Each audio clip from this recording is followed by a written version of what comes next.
Assalamualaikum warahmatullahi wabarakatuh. Halo teman-teman, perkenalkan nama saya Nur Fadila Buntayo, kelas 1D, jurusan Kebidanan Poltekkes Kemenkes Gorontalo. Pada video kali ini saya akan menjelaskan tentang perubahan anatomi dan fisiologi pada ibu hamil. Ditonton terus ya. Yang pertama, saya akan menjelaskan anatomi perubahan sistem reproduksi. Yang pertama ada perubahan bentuk dan ukuran rahim. Rahim atau uterus adalah organ berotot yang memiliki kemampuan luar biasa untuk beradaptasi selama kehamilan. Ukuran dan bentuk rahim sebelum hamil yaitu sekitar 7,5 cm untuk panjang, 5 cm lebar, dan 2,5 cm tebal. Berat kurang dari 50 gram, bentuknya seperti buah pir terbalik.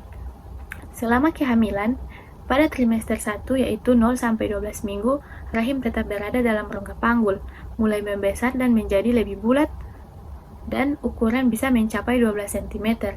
Pada trimester 2, 13-27 minggu, rahim tumbuh melewati rongga panggul dan masuk ke rongga perut. Bentuk lebih lonjong, ukuran bisa mencapai 24 cm, tergantung usia kehamilan. Berat meningkat hingga 500 gram. Dan pada trimester 3, 28-40 minggu, rahim sangat membesar, mencapai hingga ke bawah tulang rusuk. Volume rahim bisa menampung kurang dari 5-20 liter cairan amnion, janin, dan plasenta. Beratnya bisa mencapai 1 kilo. Dan untuk perubahan posisi sendiri, rahim yang semula retroversi atau condong ke belakang akan menjadi anterversi atau condong ke depan pada akhir trimester pertama. Dan juga posisi ini memudahkan pertumbuhan ke atas, mengikuti kurva rongga abdomen. Yang kedua ada posisi janin. Posisi janin berubah sesuai dengan pertumbuhan dan ruang di dalam rahim. Pada trimester pertama, janin masih kecil, sering mengembang dalam cairan amnion, dan belum ada posisi tetap. Dan pada trimester kedua, janin mulai memperlakukan berbagai gerakan, bisa dalam posisi melintang, sungsang, atau vertikal, tapi belum menetap. Dan pada trimester ketiga, posisi dominan adalah kepala di bawah atau posisi vertex atau presentasi sefalik. Kepala mulai masuk ke rongga panggul menjelang persalinan, dan juga jenis posisi lain seperti sungsang, bokong di bawah, atau juga melintang, transversus, bahu atau punggung mengarah ke bawah, tidak ideal untuk persalinan per vagina. Yang ketiga adalah pembesaran payudara. Payudara mengalami perubahan signifikan karena pengaruh hormonal, mempersiapkan tubuh untuk menyusui. Perubahan fisik. Pada trimester pertama, payudara terasa nyeri, sensitif, dan lebih besar.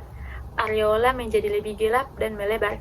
Dan pada trimester 2 dan 3, pembuluh darah di bawah kulit menjadi lebih jelas. Kelenjar Montgomery atau bintik di areola mulai membesar.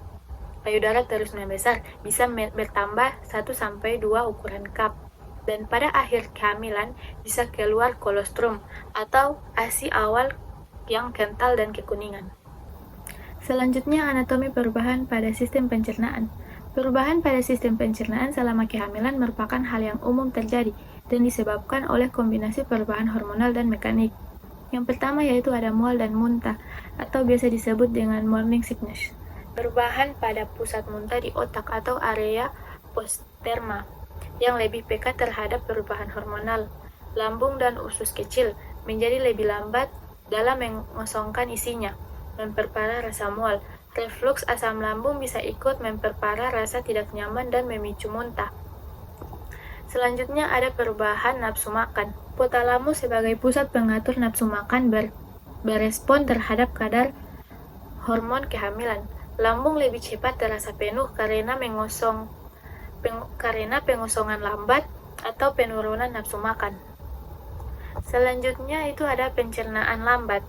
Motilitas lambung menurun. Makanan lebih lama dicerna, rasa penuh, kembung. Motilitas usus menurun, penyerapan nutrisi meningkat atau positif, tapi resiko konstipasi juga meningkat. Fiktor esofagus bagian bawah memicu refluksi asam lambung.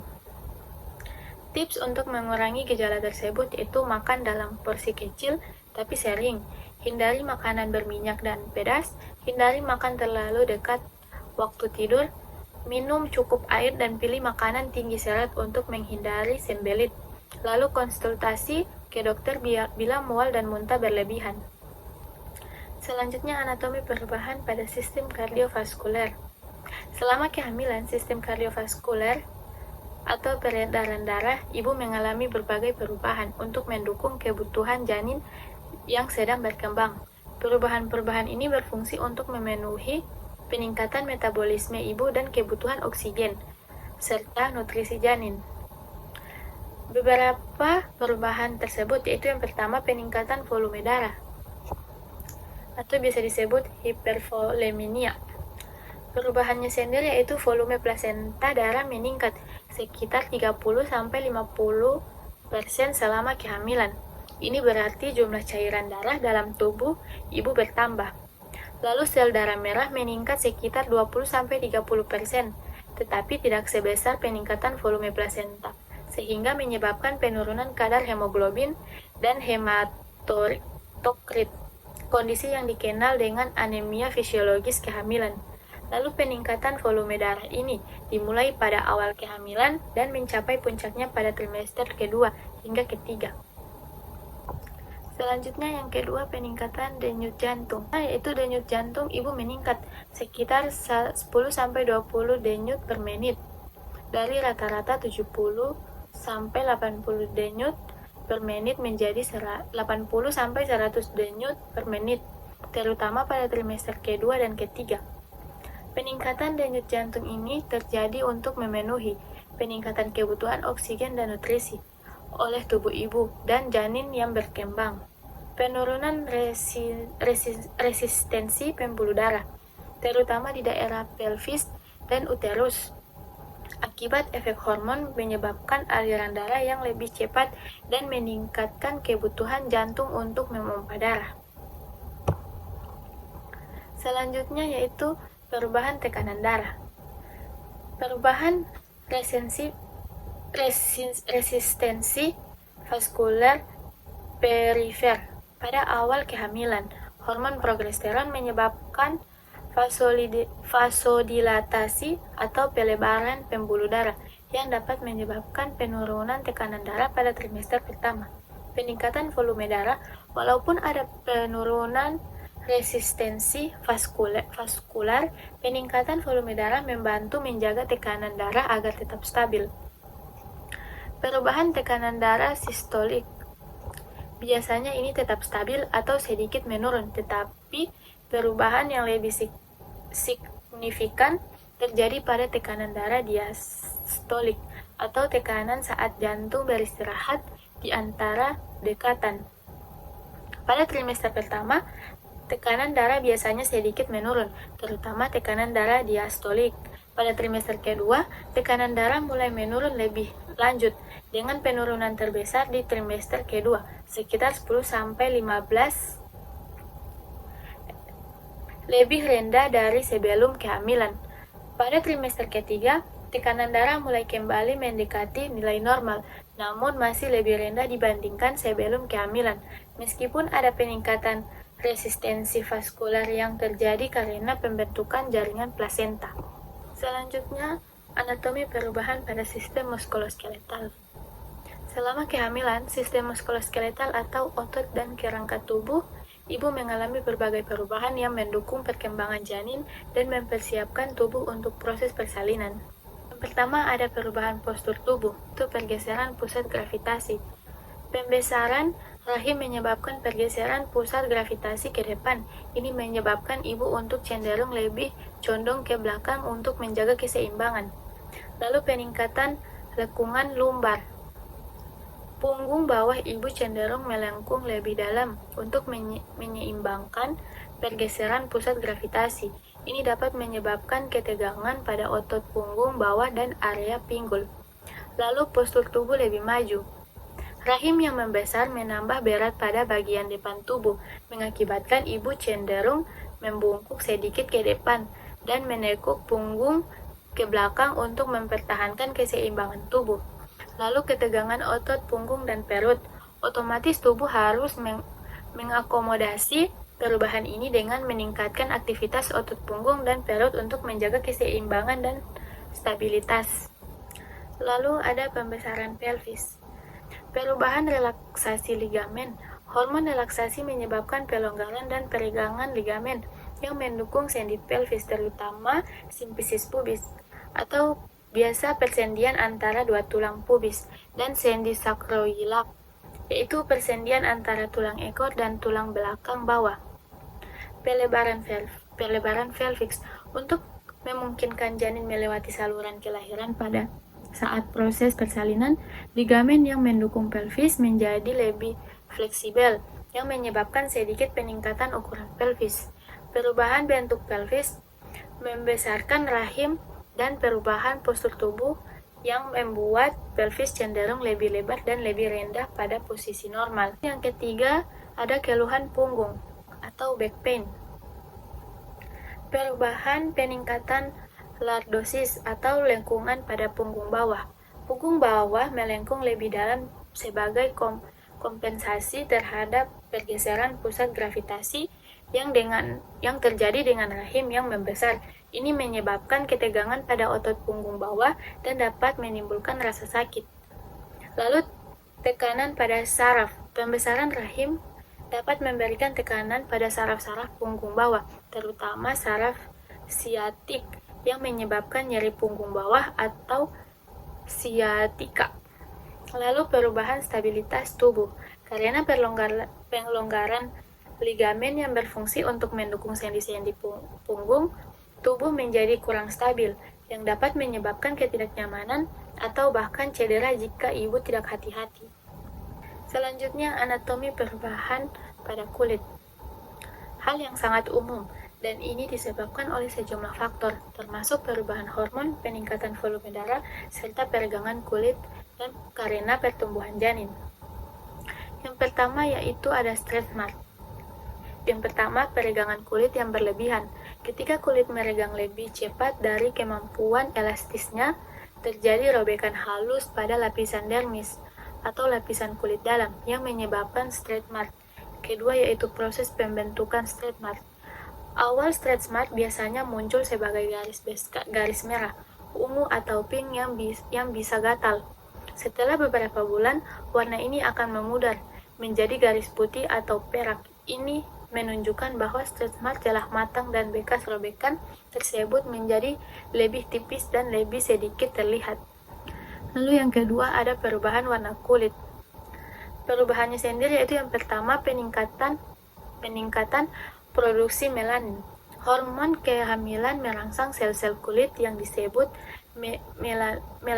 melanosit untuk memproduksi lebih banyak melanin. Lalu ada daerah yang sering terpengaruhi, linea nigra atau garis gelap yang muncul di perut bagian tengah yang membentang dari pusat ke bagian bawah perut. Lalu yang ketiga ada areola payudara. Warna areola sering menjadi lebih gelap, terutama pada trimester kedua dan ketiga. Lalu yang keempat ada ketiak dan selangkangan. Munculnya area yang lebih gelap atau lebih hitam yang disebut dengan hiperpigmentasi. Lalu yang ketiga adalah melasma atau masker kehamilan. Melasma muncul sebagai bintik-bintik gelap atau bercak-bercak pada wajah, biasanya di daerah dahi, pipi, hidung, dan dagu. Bintik-bintik ini memiliki warna kecoklatan atau kehitaman dan bisa berkembang menjadi lebih gelap setelah terpapar sinar matahari. Selanjutnya, anatomi perubahan sistem pernapasan. Yang pertama yaitu dengan peningkatan volume pernapasan. Peningkatan tidal volume. Tidal volume adalah volume udara yang masuk ke dalam paru-paru dengan setiap napas. Pada ibu hamil, tidal volume meningkat sekitar 30-40% dibandingkan sebelum kehamilan. Ini berarti bahwa ibu hamil mengalami lebih banyak udara ke dalam paru-paru dengan setiap napas yang diambil, meskipun frekuensi pernapasan mungkin tidak banyak berubah. Lalu yang kedua, ada perubahan frekuensi pernapasan. Pada umumnya, frekuensi pernapasan atau jumlah pernapasan per menit pada ibu hamil tidak meningkat secara signifikan selama kehamilan, meskipun ada sedikit peningkatan, terutama pada trimester ketiga. Frekuensi pernapasan pada ibu hamil bisa sedikit meningkat menjadi 18-20 napas per menit dibandingkan dengan frekuensi normal 12-16 napas per menit pada wanita yang tidak hamil. Peningkatan ini biasanya lebih disebabkan oleh perubahan tidal volume atau lebih banyak udara yang masuk bernapas daripada peningkatan jumlah napas yang diambil. Yang ketiga ada perubahan kapasitas paru dan pertukaran gas, sama peningkatan ventilasi paru. Meskipun kapasitas vital paru sedikit berkurang, volume pernapasan yang lebih besar memungkinkan ibu untuk menjaga kadar oksigen yang cukup dalam tubuh, meskipun ada penurunan kapasitas paru untuk menampung udara. Lalu pertukaran gas yang lebih efisien. Dengan peningkatan tidal volume dan sedikit peningkatan frekuensi pernapasan, pertukaran gas antara oksigen dan karbon dioksida menjadi lebih efisien untuk mendukung kebutuhan oksigen dan ibu dan janin. Selanjutnya yaitu anatomi perubahan pada sistem urinaria atau KEMI. Adapun perubahan yang menyebabkan frekuensi BAK meningkat yaitu yang pertama, peningkatan volume cairan tubuh dan sirkulasi ginjal.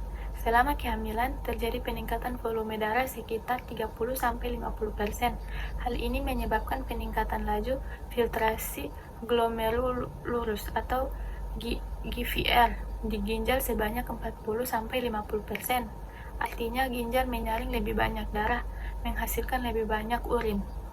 Ini adalah adaptasi alami tubuh untuk membantu membuang zat sisa metabolisme ibu dan janin. Dampaknya, produksi urin meningkat, ibu lebih sering buang air kecil.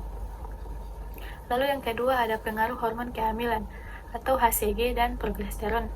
HCG, hormon ini meningkat drastis pada trimester pertama dan memiliki efek diuretik ringan yang menyebabkan ibu lebih sering kencing bahkan sebelum janin membesar. Lalu hormon progesteron. Hormon ini menyebabkan relaksasi otot polos termasuk di saluran kemih. Efeknya ini bisa memperlambat aliran urin dengan meningkatkan rasa ingin BAK meskipun kandung kemih tidak sepenuhnya. Selanjutnya kita akan masuk ke perubahan fisiologis pada ibu hamil.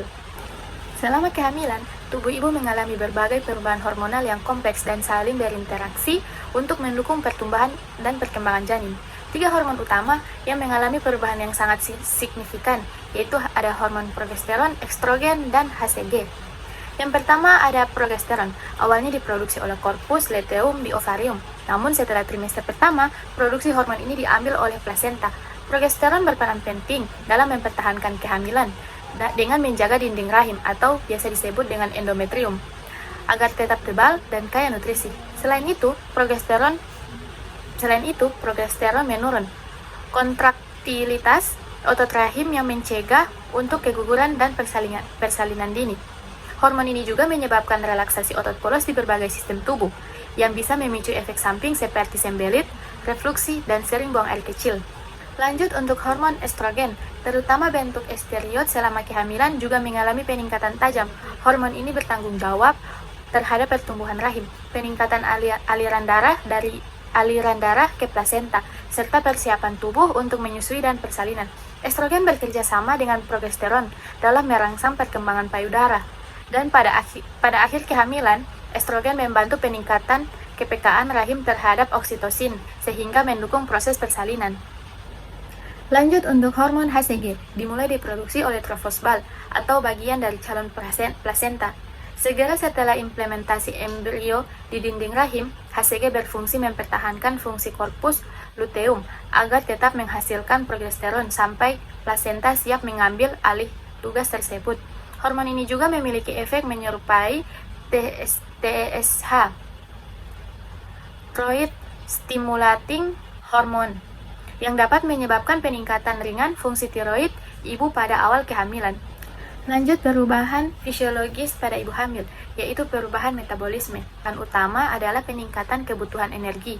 Hal ini terjadi karena tubuh ibu harus mencukupi kebutuhan metabolisme basal yang meningkat, mendukung pertumbuhan jaringan baru atau janin, plasenta, dan uterus, serta menyimpan energi dalam bentuk lemak sebagai cadangan untuk keperluan menyusui nanti. Diperkirakan kebutuhan kalori meningkat sekitar 300-500 kalori per hari, terutama di trimester kedua dan ketiga. Selain itu, terjadi juga perubahan metabolisme glukosa. Pada awal kehamilan atau trimester pertama, tubuh ibu cenderung mengalami peningkatan sensitif insulin, yang membuat kadar gula darah sedikit menurun. Namun, memasuki trimester kedua dan ketiga, terjadi peningkatan resistensi insulin yang dipengaruhi oleh hormon-hormon kehamilan, seperti hormon plasenta laktogen, estrogen, progesteron, dan kortisol.